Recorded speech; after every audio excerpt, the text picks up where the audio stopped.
As schemes mature and funding levels improve, focus shifts away from the employer's ability to make deficit contributions to the search for a stable, long-term home for members' benefits.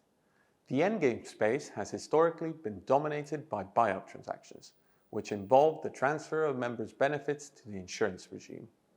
In recent years, there has been a concerted effort to increase the number of options available to trustees and sponsors as they approach their endgame.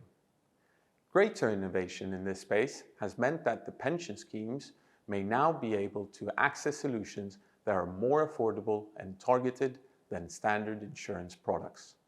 Some of these solutions serve as alternatives to insurance, whilst others act as complements that accelerate the scheme's eventual journey to buyout. Whilst insurance buyout is likely to remain the gold standard for schemes who can afford it, alternative risk transfer solutions can present a viable and appropriate path for schemes to reduce their covenant reliance and increase member benefit security in doing so. The first key step in the process is identifying which risk transfer solution is appropriate for your scheme.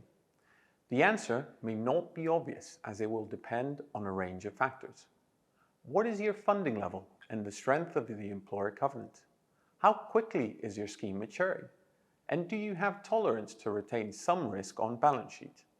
We would encourage trustees and sponsors to work through these factors sooner rather than later, to avoid missing out on attractive pricing opportunities.